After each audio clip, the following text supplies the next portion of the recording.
sebuah berita sekaligus akan kita kaji bersama terkait dengan tragedi KM 50, di mana putusan pengadilan,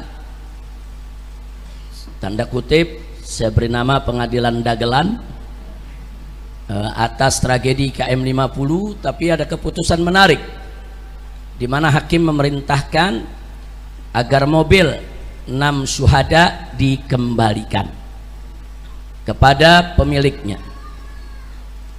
Nah, kemudian para pengacara kita terus bekerja dan akhirnya kemarin malam berhasil mengambil kembali mobil 6 syuhada. Mobil itu akan kita simpan dengan baik karena itu termasuk barang bukti otentik atas terjadinya tragedi KM 50, sekaligus fisik mobil tersebut akan memberikan jawaban untuk kita apa sebetulnya yang terjadi pada peristiwa tragedi KM 50. Sementara ini mobil tersebut kita letakkan ada di depan majelis ini. Ini mobil yang digunakan oleh 6 syuhada.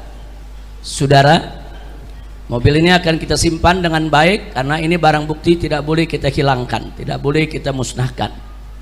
Dan pemilik mobil ini pun sudah secara lisan sejak jauh-jauh hari menyatakan ini diberikan, yaitu untuk kepentingan perjuangan penegakan keadilan.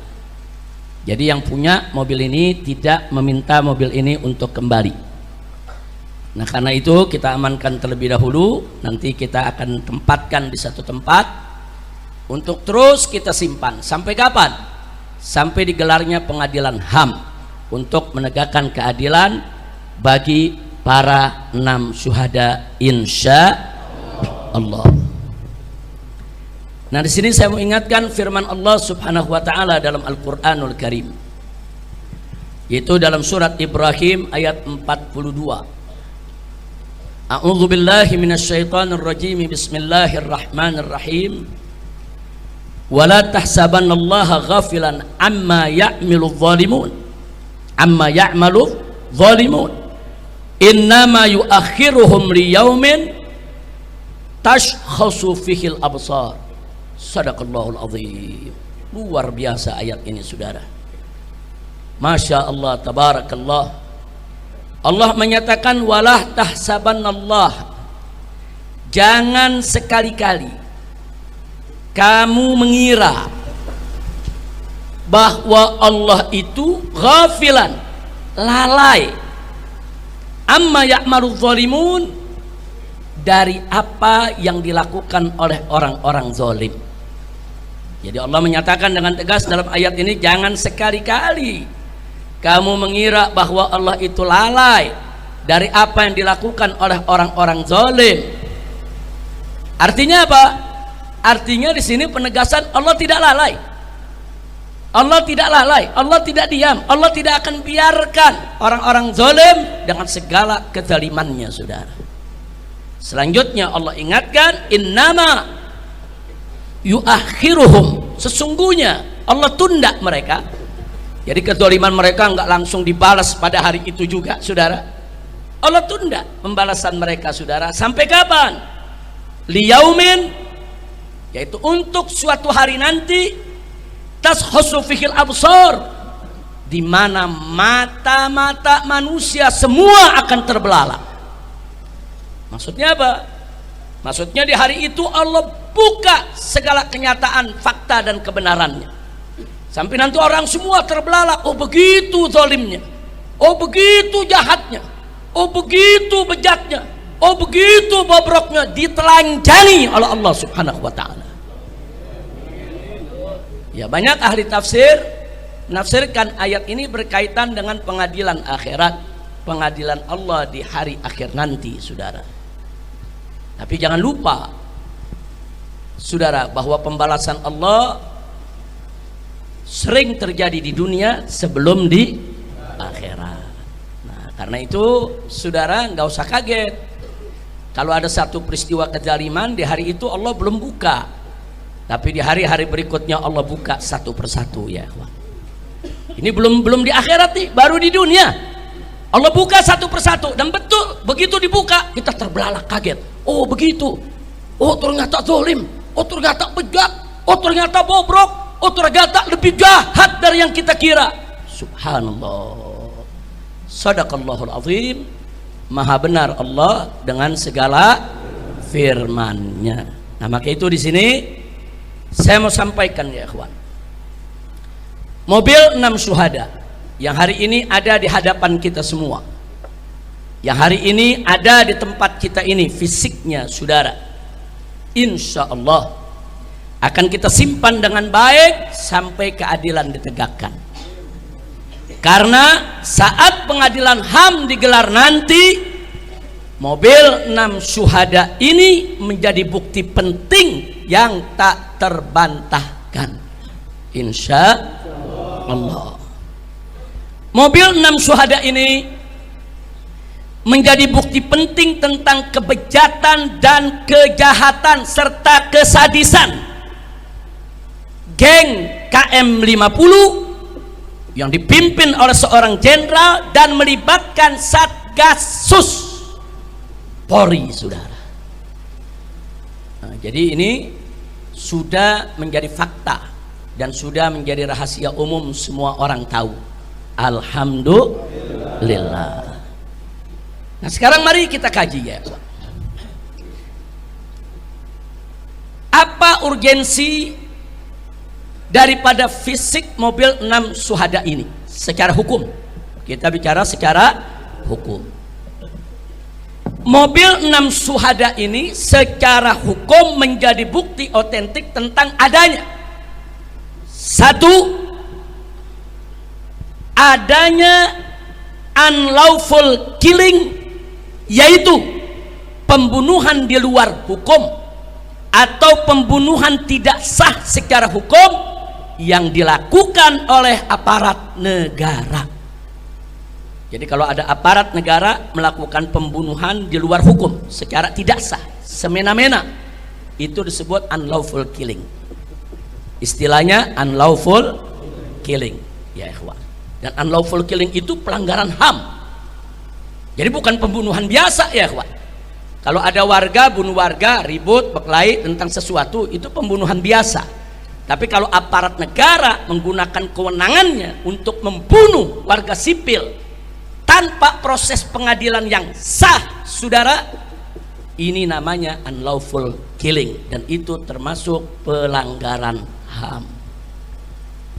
Yang kedua, saudara, mobil 6 syuhada ini juga secara hukum menjadi bukti terjadinya extrajudicial killing. Apa itu extrajudicial killing, saudara? Yaitu pembunuhan di luar hukum atau tanpa putusan pengadilan yang dilakukan secara sengaja serta dilakukan atas perintah jabatan dengan melibatkan pejabat negara, saudara. Ini disebut extrajudicial killing. Ini juga pelanggaran HAM. Dan dua-dua ini ada pada peristiwa tragedi KM50, dan fisik mobil 6 syuhada menjadi bukti otentik yang tidak terbantahkan. Yang ketiga, saudara, fisik mobil 6 syuhada ini juga menjadi bukti buat kita semua akan adanya obstruction of justice. Apa itu obstruction of justice? Obstruction of justice yaitu segala bentuk intervensi atau menghalangi sebuah proses hukum.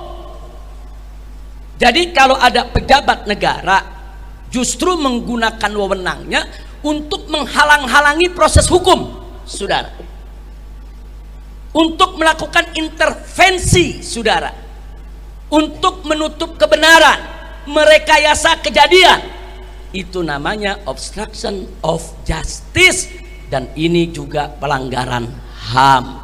Seperti apa? Kalau dalam KM50 obstruction of justice, saudara, contohnya seperti pembongkaran lokasi TKP. Dalam suatu peristiwa pembunuhan, saudara, nggak boleh TKP dihilangkan, nggak boleh TKP itu dimusnahkan, saudara. Dengan diratakannya TKP, di sana ada terjadi, saudara, pejabat negara yang menggunakan wewenang untuk menghilangkan barang bukti, termasuk penghilangan CCTV. Itu juga termasuk obstruction of justice. Jadi kalau ada pejabat negara dengan sengaja menghilangkan, melenyapkan, menyembunyikan, menghapus CCTV yang menjadi bukti atas terjadinya suatu kejahatan, itu adalah obstruction of justice, dan itu juga pelanggaran HAM. Seperti apa lagi? Seperti pemaksaan warga yang ketika itu hadir ikut merekam kejadian apa yang terjadi di KM 50, saudara, kemudian dipaksa untuk menghapus isi rekamannya. Itu juga merupakan, saudara, aparat menggunakan wewenang untuk menghilangkan barang bukti. Nah, kenapa harus dihapus? Karena rekaman warga itu dan CCTV itu menjadi bukti bahwa 6 laskar FPI, 6 pengawal kami saat di KM 56-nya masih hidup, bukan sudah mati, saudara. Nah, jadi bukti ini semua dihapus. Jangan sampai ada bukti kalau di KM 50 semua masih hidup, seolah-olah 6-6-nya mati dalam tembak menembak dengan petugas. Ini namanya membuat skenario untuk merekayasa kasus, saudara. Tapi gagal. Kenapa? Ternyata banyak warga memberikan kesaksian, saudara, dan itu direkam oleh Tempo, dibuat film bagaimana warga memberikan kesaksian bahwa 6 laskar FPI masih hidup. Hanya yang 2 terluka, digotong, sedangkan yang 4 masih sehat, segar, bugar. Nah, jadi mereka berusaha untuk menghilangkan bukti, ternyata Allah jaga, buktinya masih ada, ya. Nah, jadi sekali lagi, upaya menghilangkan bukti semacam ini termasuk obstruction of justice. Baik, sekarang kita lanjutkan yang keempat.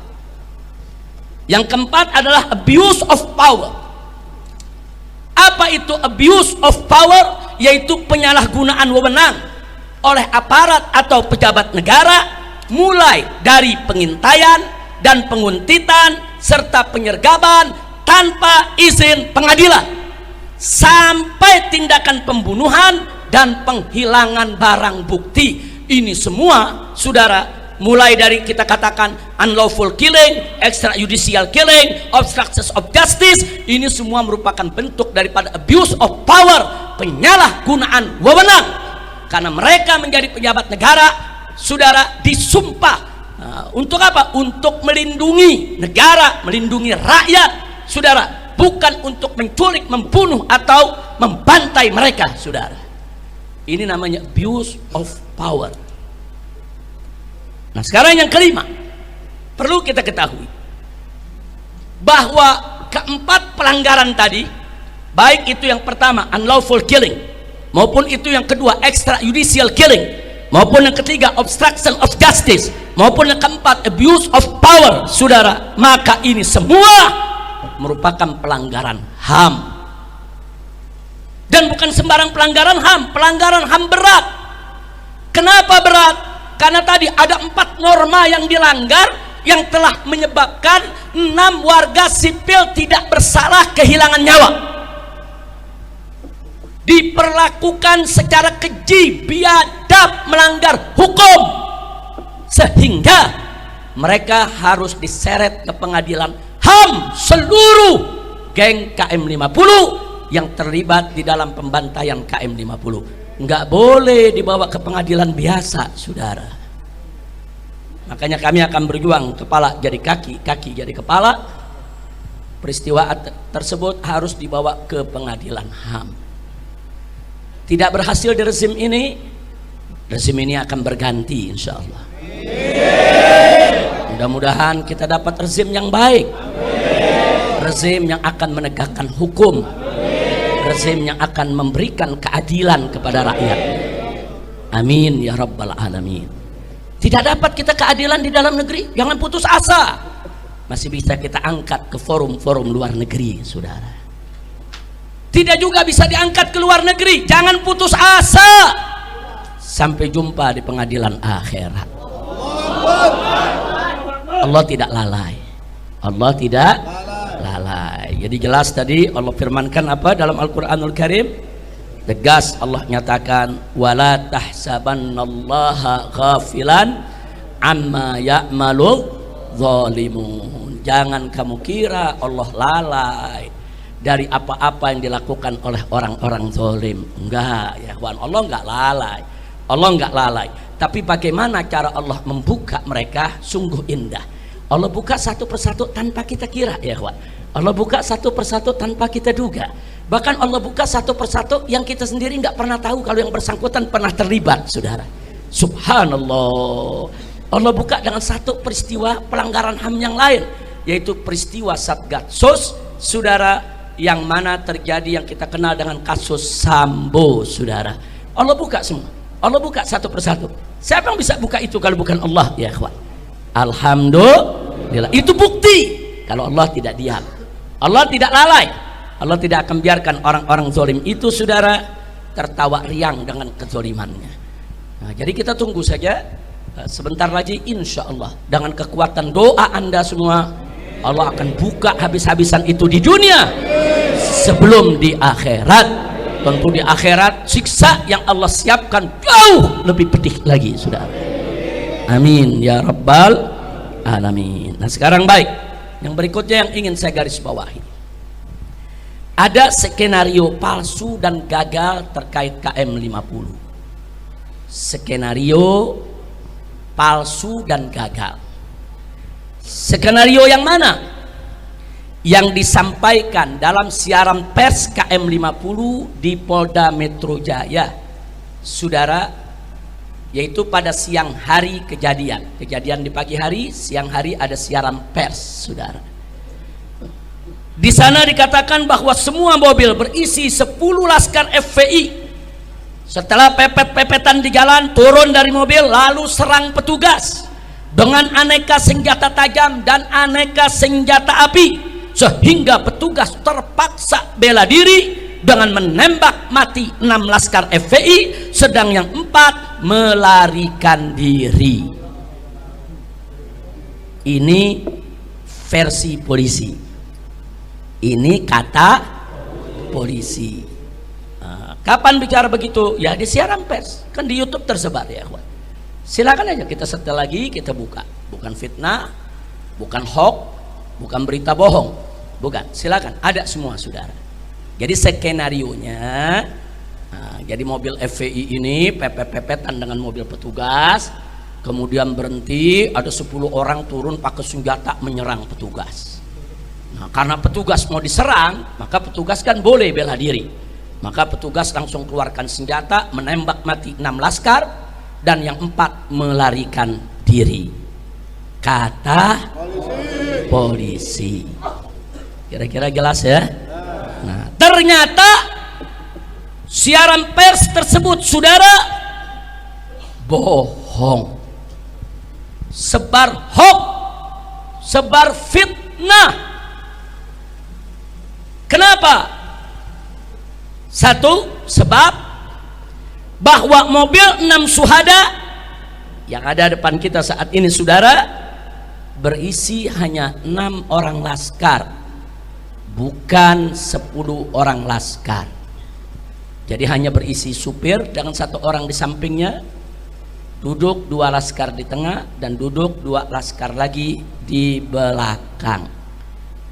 Jadi dari sini saja sudah kelihatan bohongnya. Nah, dari mana kami tahu isi daripada mobil tersebut? Karena sebelum kami berangkat, Panglima Laskar memeriksa semua mobil. Di mobil pertama siapa isinya, di mobil kedua siapa isinya, di mobil ketiga siapa isinya. Bahkan bukan hanya memeriksa penumpang, memeriksa posisi. Siapa supirnya, di samping supir siapa. Siapa yang duduk di tengah 2 orang, dan siapa yang duduk 2 orang di belakang. Jadi artinya apa? Artinya sebelum kami berangkat, kami sudah punya peta, kami sudah punya data. Itu mobil siapa saja yang ngisi dan seterusnya. Jadi tidak ada yang diisi sampai 10 orang. Bohong. Nah, baik, yang kedua, bahwa 6 syuhada tidak bawa senjata tajam, apalagi senjata api.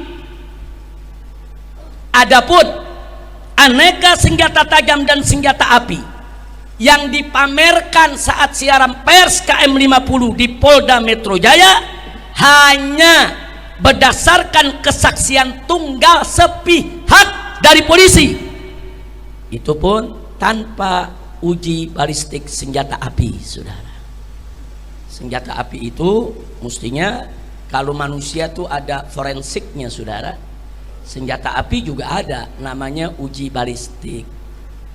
Apalagi kalau senjata api itu asli, terdaftar, nanti ketemu siapa pemiliknya. Nah, jadi tanpa dilakukan, tahu-tahu sudah disebut ini semua punya Laskar FPI. Siapa saksinya? Nah, jadi kalau polisinya cerdas, andai kata benar FPI itu bawa senjata Laskar, kalau mereka cerdas, begitu mereka sergap, mereka bunuh, mereka rekam dulu, rekam mobilnya, buka pintunya, lihat ada barang apa di dalam. Nah, itu orang baru percaya. Nah, bukan tahu-tahu, saudara, barang itu sudah ada begitu saja. Oh, itu gampang. Orang mudah mencerna, ya ikhwan. Berapa banyak habis bunuh orang, taruh pisaunya di tangan orang yang dibunuh, selesai. Itu banyak terjadi di mana-mana. Jadi kesaksian ini hanya sepihak. Ditambah lagi apa, saudara, yang perlu kita ketahui? Ditambah lagi yang perlu kita ketahui, saudara, antara pistol yang ditampilkan dalam siaran pers dengan peluru beda. Ini kan lucu, saudara. Pistolnya revolver yang berisi 6 peluru itu, ya ikhwan, pelurunya orang tahu. Tapi peluru yang ditampilkan itu peluru senapan sergap semua. Apa memang FPI punya ilmu? Pistol revolver pakai apa aja bisa? Atau Laskar FPI punya ilmu, mungkin pistol mana saja pakai batu pun bisa? Nah, jadi cerdas lah. Ngebohong itu kan perlu cerdas juga, ya ikhwan. Iya, ngebohong juga perlu cerdas. Ini udah ngebohong bodoh lagi. Kira-kira jelas? Ada lagi, waktu siaran pers dikatakan ini senjata api asli, ditunjukkan. Besoknya berubah, katanya senjata rakitan. Ada, kita simpen. Itu bukti siaran pers semua kita simpen, ya. Hari berikutnya berubah lagi. Enggak, ini senjata asli polisi yang dirampas oleh Laskar. Jadi pertama dibilang senjata asli milik Laskar, besok berubah senjata rakitan milik Laskar. Begitu diprotes oleh netizen, berikutnya lagi berubah lagi, katanya senjata asli milik polisi dirampas Laskar. Luar biasa. Saya mau tanya, kita pakai akal yang sehat lah. Saya mau tanya, saudara, akal sehat bisa terima itu? Bisa terima itu? Masuk bisa berubah-ubah? Kan dari hari pertama kan udah ketahuan itu asli atau bukan. Kenapa bisa dirubah-rubah? Kenapa dirubah? Karena kalau dikatakan asli nggak sesuai dengan skenario, jadi perlu rakitan. Ternyata rakitan kurang pas juga sama skenarionya. Oh, kalau gitu ini dirampas saja supaya nanti cocok sama cerita. Nah, ini namanya cocokisme atau cocokiologi. Ilmu mencocokkan supaya bohongnya kelihatan benar. Kira-kira jelas ya? Tahu cocokiologi, tahu ya? Nah, baik. Selanjutnya, saudara, bahwa fisik mobil 6 syuhada, nanti selesai pengajian Anda bisa lihat dan periksa sendiri, tapi jangan disentuh ya. Jangan disentuh, jangan dibuka pintunya. Karena di mobil ini, luar maupun dalam, ini banyak barang-barang bukti yang harus kita amankan. Tolong jangan dibuka. Nanti Laskar tolong dijaga. Mau lihat, mau foto, mau videokan, silakan. Nanti Anda lihat sendiri, saudara, di mobil ini kaca depan ada 2 lubang peluru besar. Terus bodi samping tidak kurang dari 3 lubang peluru. Kemudian itu samping kanan, di samping kiri juga ada beberapa lubang peluru. Artinya apa? Artinya mobil ini disergap, saudara, dari depan, dari samping kanan, samping kiri, dan belakang. Jadi ditembak dari depan, ditembak dari samping kanan, ditembak dari samping kiri, saudara, dan ditembak dari belakang, serta dua bannya diledakkan, saudara. Nah, makanya kalau Anda lihat nanti dua rodanya sebelah kiri itu sudah pecah, ya ikhwan. Ini namanya penyergapan. Dari mana datangnya, saudara? Terjadi tembak menembak, terjadi FPI melarikan diri, ini disergap, dibunuh. Nah, pada saat penyergapan tersebut ada dua laskar yang terluka. Yang pertama yang duduk di samping supir. Nah, ini masih ada pertanyaan, apakah karena peluru dari kaca depan atau peluru dari samping kiri masuk, saudara, karena pelurunya dari mata tembus ke leher dan bola matanya keluar. Nah, jadi masih ada pertanyaan, kalau peluru dari depan bola mata biasanya pecah, tapi kalau peluru dari belakang kepala menembus, mendorong mata keluar, bisa jadi itu datangnya. Tapi belum bisa kita buktikan, ini kan mesti ada uji forensik, ya kawan. Ini dari mana? Tapi yang jelas yang duduk di samping supir sebelah kiri, bola mata kirinya keluar sehingga dia sekarat. Nah, dia sudah antara sadar dengan tidak sadar diri karena peluru tersebut. Hanya satu peluru menembus sampai ke mata. Nah, sementara yang satu lagi korban yang duduk di belakang supir, itu ada lubang peluru memang cukup besar di samping sebelah kanan, itu mengenai pahanya, tembus, saudara. Dua orang ini mengalami pendarahan. Nah, karena di daerah paha itu ada urat besar, itu kalau udah mengeluarkan darah nggak gampang terhenti, saudara.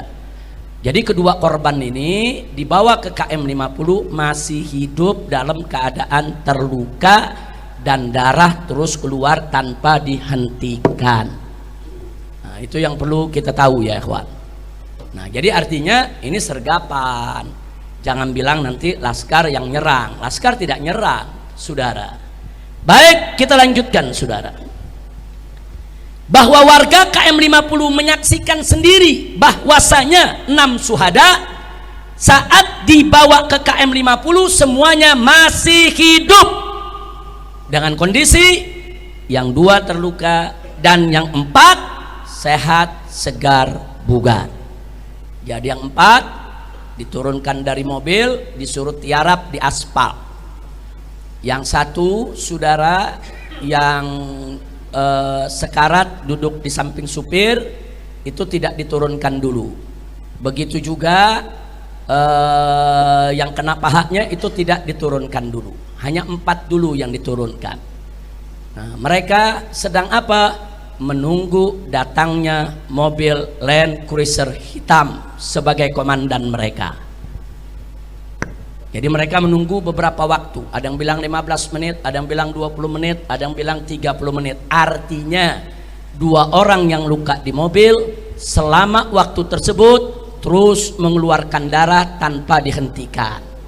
Mestinya SOP polisi itu kalau habis tembak seseorang sudah dilumpuhkan harus dibawa ke rumah sakit, bukan dibiarkan darahnya mengalir sampai meninggal dunia. Itu SOP, ya kawan. Ini artinya sekian waktu dibiarkan di mobil, sampai Land Cruiser hitam itu datang, turun, kemudian kumpul. Kata warga, mereka berselaman begini seperti kayak orang lagi bertanding voli itu. Nah, kemudian mereka bersorak seolah-olah mereka senang sudah menang, ya ikhwan.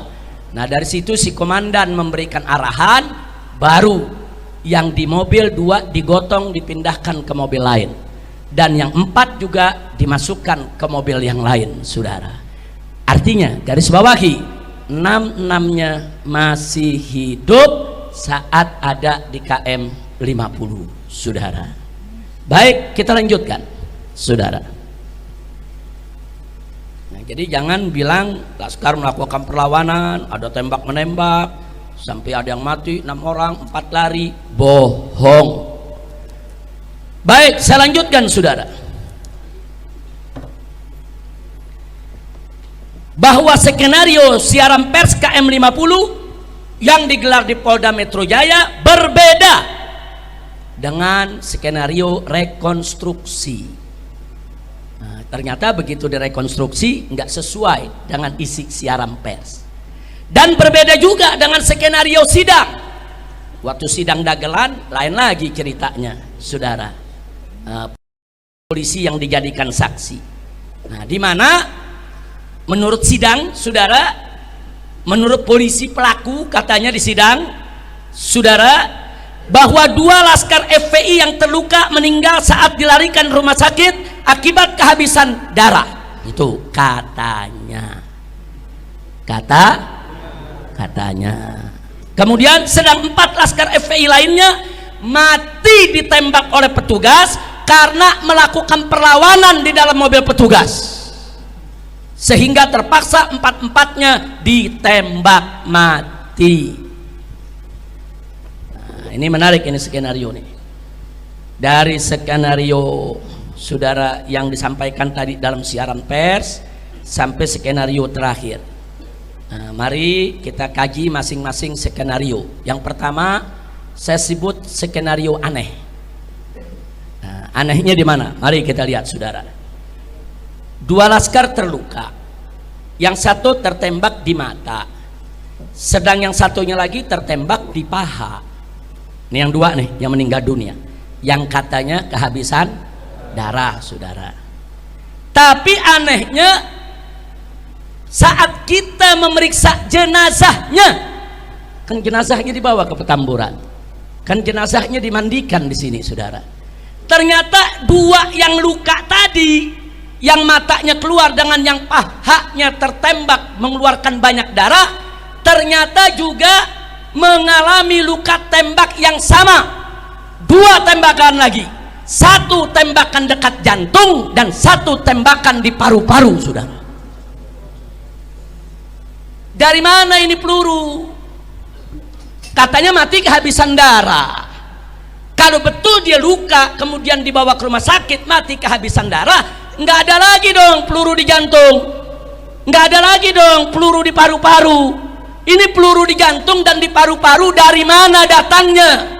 Datangnya setelah KM50. Berarti ada apa? Berarti dia masih hidup, dihabisi. Kira-kira jelas gak? Kalau nggak ada luka lagi mungkin benar kehabisan darah. Kalau tidak ada luka yang lain bisa jadi dia kehabisan darah, dia meninggal. Tapi meninggal kehabisan darah pun bukan berarti polisi benar, enggak dong. SOP-nya masa orang lagi luka berdarah dibiarkan? Andai kata pun kehabisan darah tetap salah. Nah ini ternyata bukan karena kehabisan darah. Seluruh syuhada yang 6 semuanya punya luka tembak di jantung dan punya luka tembak di paru ya kawan. Semuanya 6-6-nya, dan luka itu hampir mirip, berdekatan semuanya tuh dekat jantung ya kawan, semua, dan semuanya ada di paru ya kawan, berdekatan. Kok bisa sama? Nah, jadi sekali lagi di sini jadi aneh kalau dibilang 2 laskar itu mati karena kehabisan darah. Enggak sekalian bilang 2 laskar itu mati karena kehilangan nyawa. Kan ngebohongnya lebih enak, ngebohong tapi benar gitu, ngebohong tapi benar ya. 2 laskar itu kami umumkan meninggal karena nyawanya dicabut oleh malaikat. Sekalian aja bikin laporan begitu. Kan kita mencari penyebab kenapa meninggal dunia. Oh karena darahnya keluar, betul. Kenapa darahnya keluar? Karena ada luka tembak, betul. Kalau biasanya kalau tahanan atau tangkapan ditembak keluar darah langsung dibiarkan atau dibawa ke rumah sakit? Bawa ke rumah sakit dong. Kenapa dibiarkan sampai meninggal kehabisan darah? Itu satu. Kedua, kalau memang benar kehabisan darah, kenapa ada tambahan luka di jantung dan di paru? Dari mana itu tembakan datangnya? Nah, kira-kira jelas tidak? Jelas ya? Baik. Kemudian yang kedua, saudara, 2 laskar terluka tidak langsung dibawa ke rumah sakit, tapi dibawa dulu ke KM 50. Beberapa waktu menunggu kedatangan mobil Land Cruiser hitam yang berisi komandan yang akan beri arahan 5 laskar tersebut, 6 laskar tersebut harus diapakan. Jadi ada arahan, ada perintah, ada petunjuk. Makanya tadi kita katakan, saudara, di sana ada unlawful killing, ada extrajudicial killing, saudara, di sana ada obstruction of justice, dan di sana ada abuse of power. Nah, jadi ada yang ditunggu komandan beri arahan. Nah, ini kan berarti atas nama jabatan, saudara. Makanya tadi kita katakan ini pelanggaran HAM berat. Baik, yang ketiga, saudara, pembunuhan 2 laskar ini oleh Komnas HAM diabaikan. Sangat kita sesalkan, diabaikan soal 2 laskar yang meninggal dunia ini oleh Komnas HAM. Bahkan oleh polisi, kedua korban tersebut dijadikan sebagai tersangka penyerangan petugas. Lalu dalam sidang dagelan KM 50, soal 2 orang ini tidak diungkap lagi, saudara. Makanya sidang dagelan KM 50 hanya mengadili soal pembunuhan terhadap 4 laskar. Nah, kenapa yang 2 tidak diungkap? Karena mereka takut kalau yang 2 diungkap ketahuan. Nah, kalau mereka bilang ini karena luka tembakan di mata dan paha, lalu dari mana itu luka tembakan di jantung dan di paru? Kalau dikatakan oh itu luka sudah ada dari sebelumnya, oh kalau luka dari ada sebelumnya, kenapa kedua-duanya masih hidup di KM 50? Masih hidup di KM 50. Banyak saksi yang datang, saudara, banyak saksi yang memberikan yaitu kesaksian. Nah, karena takut kebongkar, ini ditutup. Komnas HAM tidak mengupas, pengadilan tidak menyidangkan. Makanya saya sebut skenario aneh yang gagal. Alhamdulillah. Baik, sekarang yang kedua. Ini skenario aneh yang kedua, saudara. Kata polisi. Kata siapa? Polisi. 4 laskar yang hidup di KM 50 itu dimasukkan ke dalam mobil petugas, didudukkan di kursi paling belakang tanpa diborgol. Di tengah jalan 4 laskar ini menyerang petugas yang ada di depannya, ya, yang mengawal, yang menjaga, sehingga polisi yang ada duduk di depan itu panik, terpaksa bela diri, 4-empatnya ditembak mati, dan 4-empatnya lukanya hampir sama. Saking jagonya ini petugas, 4-empatnya ditembak di jantung, 4-empatnya ditembak di paru. Nah, ini jenggo juga kalah, saudara. 4 orang bergumul, saudara, dengan polisi yang ada di tengah bergumul begitu ya, ikhwan. 4-4 bisa mati dengan luka tembak yang sama. Masuk di akal? Masuk di akal? Polisinya nggak luka, lecet enggak? Luar biasa. Ngebohongnya kurang cerdas, ngebohongnya kurang cerdas, ngebohongnya agak bodoh dikit. Kayaknya bukan dikit, banyak bodohnya. Kira-kira jelas ya? Nah, sekarang mari kita kuliti ya, ikhwan, soal pernyataan ini, saudara. 1, bahwa SOP kepolisian, saudara, itu semua orang tahu, saudara. Setiap ada tangkapan atau ada tahanan yang dibawa oleh mobil petugas, saudara, 1 harus diborgol atau diikat tangannya, saudara. Nggak boleh nggak diborgol, itu menyalahi SOP. Yang kedua, saudara, duduknya di kursi tengah dan diapit oleh petugas. Nggak boleh duduk di samping supir, nggak boleh duduk di belakang, saudara, di belakang petugas, nggak boleh, berbahaya dong, bisa menyerang petugas. Kalaupun ada yang duduk di belakang petugas 1, di kiri kanannya harus ada petugas, saudara. Ini bisa-bisanya 4-empatnya nggak diborgol, 4-empatnya duduk di belakang, saudara, petugas. Masuk di akal? Jadi dari segi SOP nggak benar. Saya buktikan. Saya beberapa kali dibawa dari rutan Mabes Polri. 2 kali karena saya sakit, saya dibawa ke rumah sakit. Keluarga saya nggak boleh semobil dengan saya, nggak boleh. Saya dibawa dengan mobil, saudara, sejenis Innova, saudara. Saya duduk di kursi tengah dan di tengah-tengah. Yang bawa mobil polisi, yang duduk di samping supir juga polisi, semua bawa senjata, saudara. Kemudian yang duduk di samping kanan saya polisi, di kiri saya polisi, dan yang duduk paling belakang sekali juga 2 orang polisi. Ini saya sakit, bukan habis perang sama polisi, bukan, sakit. Dikawalnya begitu saudara, dikawalnya seperti itu tuh, sakit. Nah sekarang bayangkan ada 4 laskar yang katanya habis tembak menembak dengan polisi, habis tembak menembak, ribut saudara, sampai jatuh 2 korban. Kemudian polisi letakkan dia di mobil kursi belakang, nggak diborgol. Ada yang percaya? Ada yang percaya? Saya tanya, kalau habis tembak-tembakan berarti bahaya gitu. Kalau habis tembak-tembakan berarti itu laskar kategorinya bahaya tidak? Harus tidak diborgol. Apa boleh dilepas di kursi paling belakang? Nggak boleh saudara. Kenapa ini nggak diungkap? Ini mestinya saudara jangan ungkap, nggak ada alasan, ini SOP saudara. Kalau mereka katakan, oh kami kekurangan mobil, kami kekurangan petugas, panggil petugas lain, datang bawa borgol, datang bawa mobil tahanan saudara.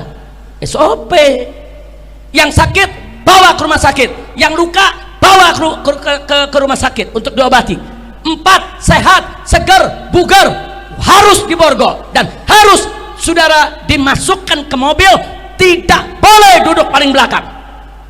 Kenapa nggak dilakukan? Jadi dari sini kelihatan bohong. Jadi kalau yang tadi bohong, yang ini super bohong saudara, super bohong. Nah kemudian saudara coba bayangkan, laskar habis tembak-tembakan ditaruh di kursi belakang, 4 tidak diborgol, kemudian langsung menyerang petugas yang ada di depannya. Kira-kira petugas akan luka gak? Tapi ya petugas nggak luka. Kira-kira ada yang dicekek gitu? Enggak, petugas nggak ada luka. Petugasnya saking jagonya, lebih jago dari jenggo, langsung keluarkan pistol, tembak dada masing-masing, dar, mati. Tambah lagi parunya, dar. Ini yang lu tembak patung apa laskar? Nggak, kira-kira jelas gak? Saya mau ajak berpikir normal, pakai akal sehat. Masuk di akal saudara? Masuk di akal? Nggak masuk di akal, jangan bohong lah. Baik, andai kata benar saudara, laskar itu nyerang, laskar ditembak saudara, andai kata benar, lalu dari mana luka bakar? Apa di mobil dibakar juga untuk bela diri? Ada luka bakar kok. Di pengadilan Habib Bahar, fakta persidangan, salah satu ahli forensik mengatakan saudara, sesuai dengan foto yang diabadikan daripada luka-luka 6 jenazah, mereka mengatakan ini luka bakar, bukan memar. Ini bukan biru karena mayat, bukan. Ada mayat yang membiru, ada saudara. Tapi luka membiru dengan luka memar dengan luka bakar itu beda. Ini luka bakar. Itu luka bakar datangnya dari mana? Apa habis ditembak 4-4-nya mati terus di mobil dibakar begitu?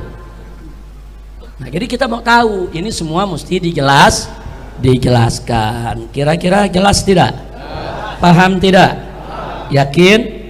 Baik. Nah, jadi di sini saudara, dan gak sampai di situ saudara, dalam pergumulan di dalam sebuah mobil yang luar biasa itu saudara, saya mau tanya, kira-kira supir panik gak? Panik. Kira-kira kalau supir panik itu mobil bisa goyang gak tuh? Ada yang berantem 4 orang nyerbu petugas, mobil goyang nggak? Nah ini berdasarkan saksi dari orang yang mengikuti mobil tersebut, nggak ada itu mobil goyang, nggak ada tanda-tanda, nggak kedengeran itu suara tembakan dari mobil itu saudara, karena ada petugas sipil yang memberikan kesaksian yang memang mengikuti mobil tersebut saudara. Nah jadi ini mesti dibuktikan, jangan ngebohong, jangan. Karena itu kepada Kapolri yang saat ini sedang getol-getolnya membersihkan Polri dari petugas-petugas oknum-oknum yang bejat, kami minta supaya KM50 ini segera diusut kembali. Sudahlah, Bapak Kapolri tidak usah melindungi game KM50, jangan Pak. Nanti Bapak nggak terlibat jadi terlibat, hati-hati Pak. Lebih baik ini segera diselesaikan demi kebaikan Polri sendiri. Jangan oknum-oknum Polri yang bejat, yang suka membunuh, menyiksa, merekayasa kasus dibiarkan, jangan Pak. Ini berbahaya. Nanti masyarakat makin lama makin nggak percaya kepada polisi. Betul? Maka itu saya mendukung pernyataan Kapolri di depan Komisi 3 DPR RI. Kalau ada novum baru, kami akan buka kembali kasus KM50. Nah sekarang novum barunya sangat banyak Pak. Salah satunya adalah tolong dicarikan di mana CCTV KM50, karena yang menyitanya adalah orang Bapak, yang menyitanya adalah petugas, yang menyitanya adalah polisi. Udah gitu di dalam sidang Sambo, jaksa menyebutkan bahwa orang yang menyita CCTV kasus Sambo adalah orang yang sama yang menyita CCTV di KM50.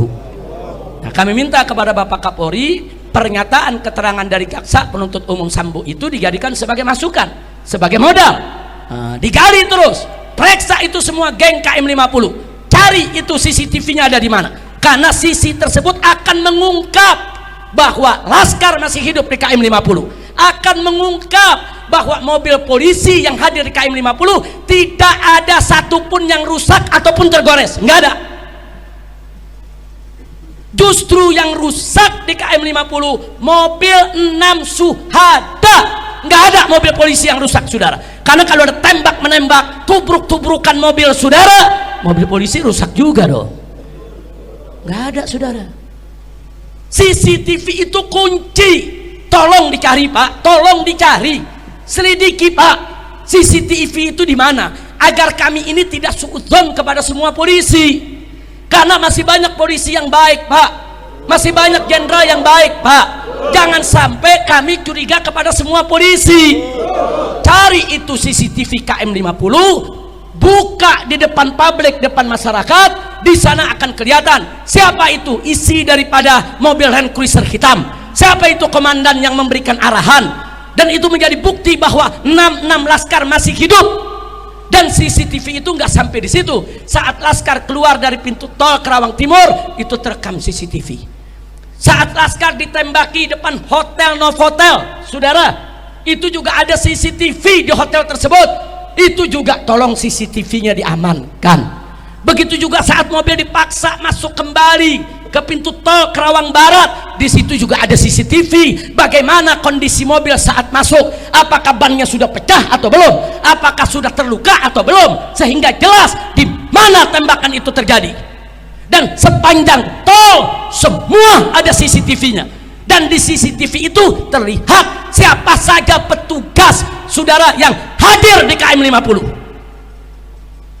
CCTV itu nggak boleh dihilangkan. Maka itu kita minta tolong Pak Sigit, tolong Pak Kapolri, dengan hati yang tulus, dengan kecintaan kami sebagai rakyat kepada institusi kepolisian. Karena nggak mungkin kita hidup tanpa polisi, nggak mungkin saudara. Berbahaya sekali Indonesia hidup tanpa polisi, tapi hidup dengan polisi bejat lebih berbahaya saudara. Maka itu kita minta kepada Bapak Kapolri, kami dukung Bapak, kami dukung kepolisian. Yuk kita bersihkan Polri dari seluruh oknum-oknum yang bejat, dari seluruh oknum-oknum yang zalim. Nah, kami tidak mau menuduh Pak. Baik, kita nggak usah nuduh Pak. Ayo kita keluarkan aja CCTV-nya. Nanti kan ketahuan Pak, siapa yang terlibat di situ. Siapa itu yang ada di Land Cruiser hitam? Berapa sih Land Cruiser hitam itu nomor seri polisinya? Ada kok di CCTV Pak. Ada, semua mobil kelihatan Pak. Apa betul ada mobil petugas yang diserang sama Laskar, katanya dihancurkan dengan pedang saudara, kemudian dia punya bodinya disabet-sabet dengan parang? Apa betul? Nanti di CCTV kelihatan Pak, mobil yang mana itu yang disabet oleh Laskar. Kenapa CCTV tersebut harus disembunyikan? Nah jadi kalau kita mau bicara novum baru, itulah adalah novum baru. Dan saudara, sekali lagi pernyataan jaksa bahwa saudara, tim yang urus CCTV Sambo adalah tim yang sama yang mengurus CCTV KM50. Saya tidak bikin hoax, saya tidak bikin bohong, saya menyampaikan apa yang disampaikan oleh jaksa dalam forum resmi persidangan Sambo, dalam dakwaan resmi yang disampaikan di depan pengadilan negeri saudara. Nah kira-kira jelas tidak? Paham semua? Nah baik, akhirnya setelah kita uraikan itu semua saudara, jadi tadi sekali lagi ulangi, jadi saya katakan kenapa itu super bohong soal 4 Laskar itu bergumul di dalam mobil. Satu, bahwa itu tidak sesuai dengan SOP polisi, nggak sesuai. Jadi kalau ikuti SOP mestinya diborgol, ditaruhnya di tengah, diapit oleh polisi. Saya ngalami kok. Saya berapa kali saudara dibawa dengan mobil tahanan, mobil polisi. Waktu saya dipindah dari Polda Metro Jaya ke Rutan Mabes Polri. Nah, saya dibawa saudara oleh Brimob, oleh Densus saudara. Saya harus duduk di tengah, kanan kiri saya lengkap dengan senjata, di depan saya lengkap dengan senjata, di belakang saya lengkap dengan senjata saudara. Ini saya yang dikeluarkan yang tidak ada kejadian tembak menembak.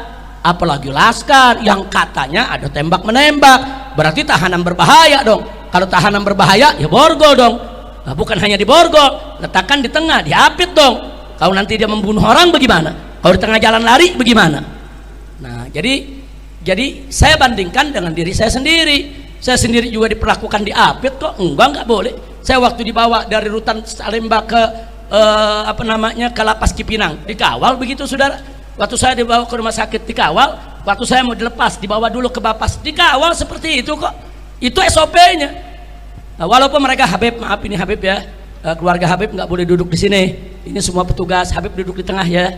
Walaupun mereka sopan, mereka minta maaf Habib ya. Ini SOP-nya. Oh ya Pak, silakan Pak.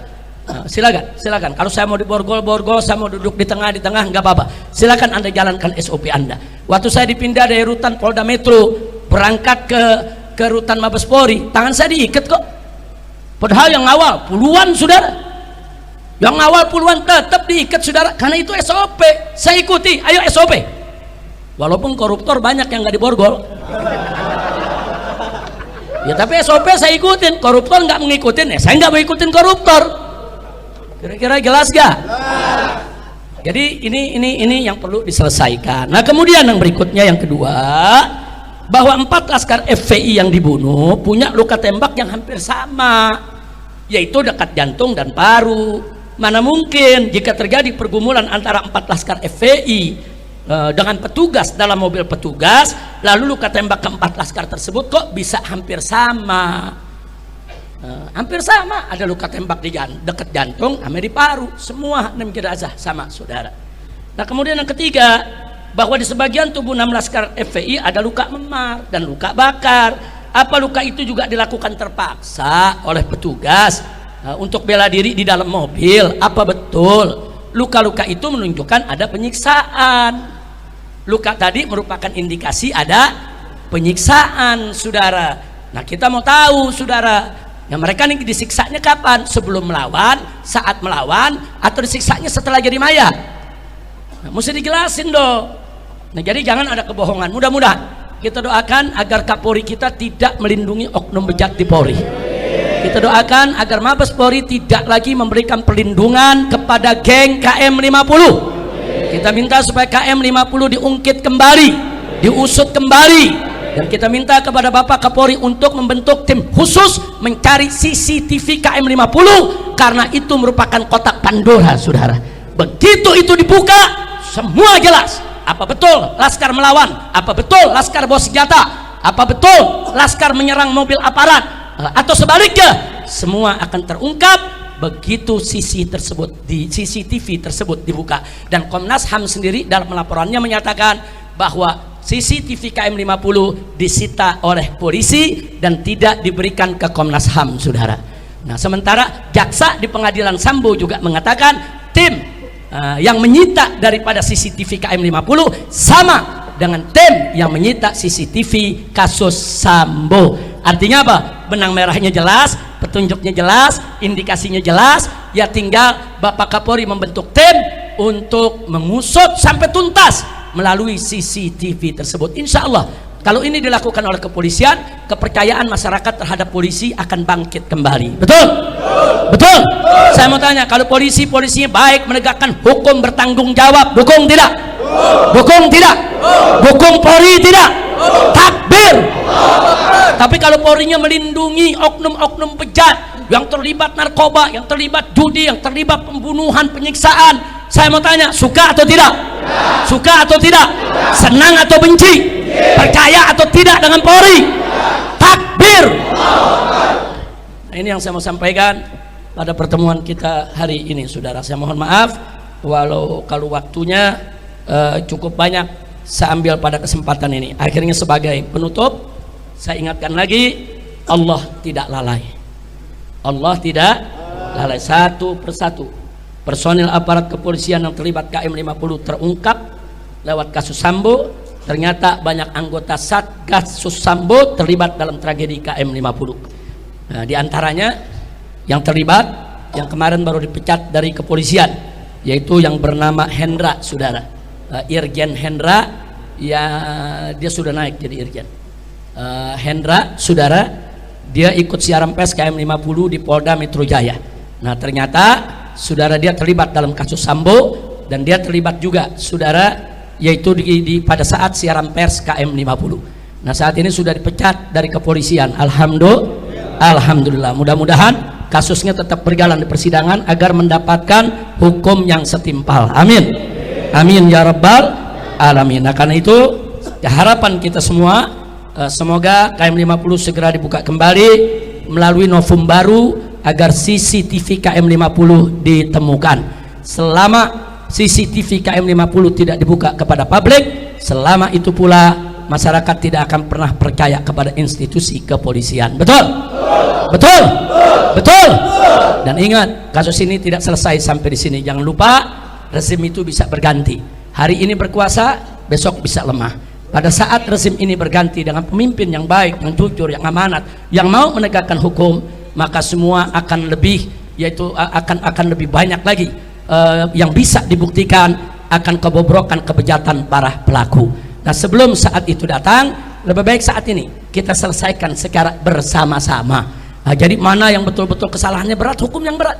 Mana kesalahan-kesalahan yang kecil, hukum sesuai dengan kesalahannya. Kita selesaikan secara baik-baik, tanpa saling serang, tanpa saling hujat, tanpa saling menjelekkan. Sekali lagi saya katakan di sini ya ikhwan, kita sekalipun kita nggak percaya dengan polisi, tapi kita butuh polisi.